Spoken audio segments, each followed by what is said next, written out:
you very much for joining me on NewsHour Direct, Mr. Salman Khurshid, the former Union Minister, senior Congress leader, and Mr. Salman Khurshid. The Congress extremely happy with the results of this election. What do you think the message of this election of 2024 is all about? Well, it's difficult to describe it as one single message, and I think there are a whole lot of messages that come from an election, particularly of an election over such a large area as the whole country.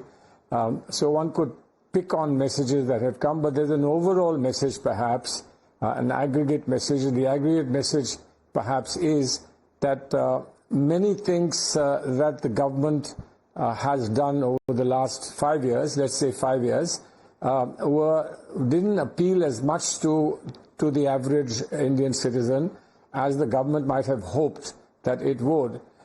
Many factors, I guess, have been accepted and have been appreciated, and that's reflected in different parts of the country. But I think there is an overall view that not all was well and not all was right.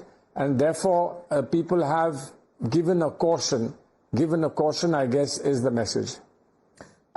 So you're not among those who believe that this is a mandate against Modi, or that the India alliance probably has a chance at staking claim to form the government, because as far as we can see the numbers, yes, it's a reduced mandate, but BJP still happens to be the single largest party, and the single largest poll alliance continues to be the NDA.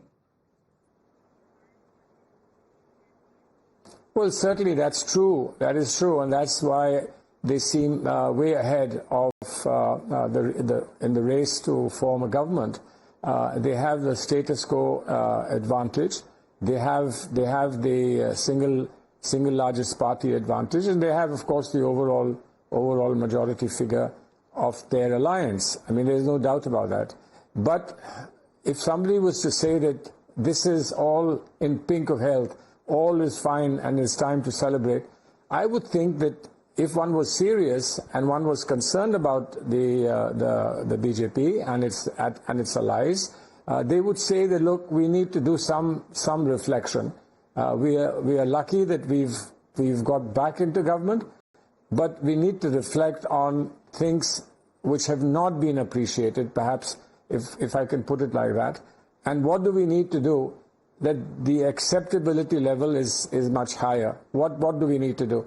I think this is what any serious participant would want to do. But I'm not sure exactly how this message has been taken by the ruling alliance, and what they think that they need to do about it. They may find that this is worth their while and they need to make no course corrections, but that's their call and their decision.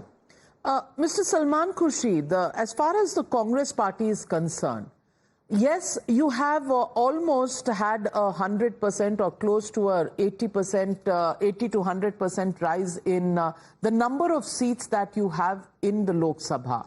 However, out of the overall seats contested, the Congress party has a strike rate of 30%. Do you think, while it is time to celebrate for the Congress party, there is a distance that the Congress will still need to cover to come back to its earlier days of glory? Well, absolutely. When I talked about caution that the ruling party or ruling alliance might wish to give itself, I think equally there are issues that we need to handle. We may call it a celebration, we may call it a sense of relief, satisfaction, whatever you may call it, but it's very clear, it's clear to anybody that we are off the mark, and we can't say that this is all that we were hoping to achieve and we've achieved that. We were obviously hoping to achieve more than this, and we were hoping to achieve more than this in a united, combined effort of all the alliance partners. It was not the Congress alone. Congress may have been seen as driving the alliance. Congress may have been seen as a party that will come out with the largest number when the results come in, etc.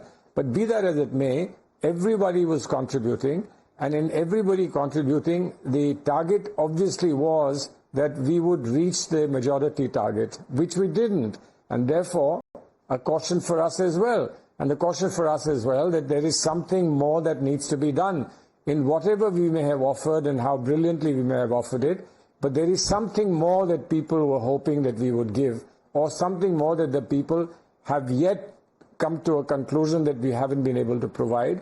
So let's get back to the drawing boards and work again. Third time in opposition. How seriously will the Congress party need to look at its road ahead? And what do you think when you say that, yes, you expected more? What do you think more needs to be done as far as the Congress is concerned? Because let's say states like Himachal Pradesh, where you have a government, you haven't been able to get a single Lok Sabha seat.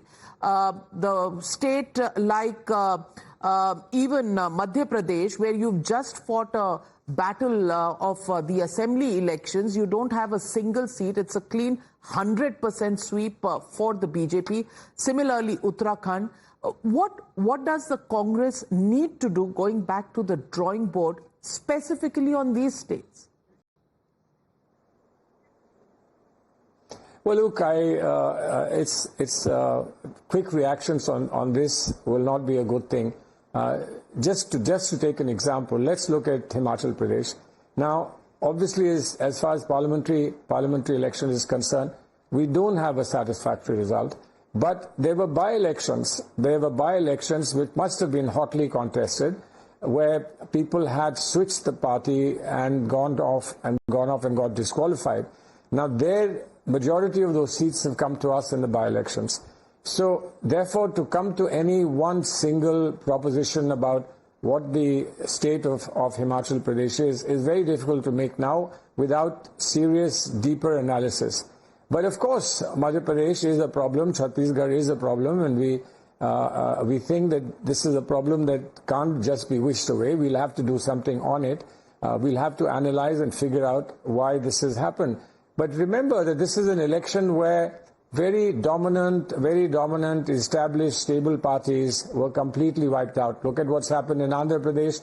Look at what's happened in Orissa.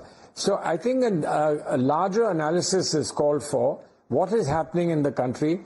Why, with the dominant force, at least till yesterday, till before the election results came, a dominant force that the BJP and the NDA were, why they faltered somewhere, if at all it can be right to say that they faltered. Why have they faltered? Why did they not get pushed back further from what our ambitions were requiring us to do? And why have established parties suddenly been driven out completely? So I think there's some analysis that needs to be done.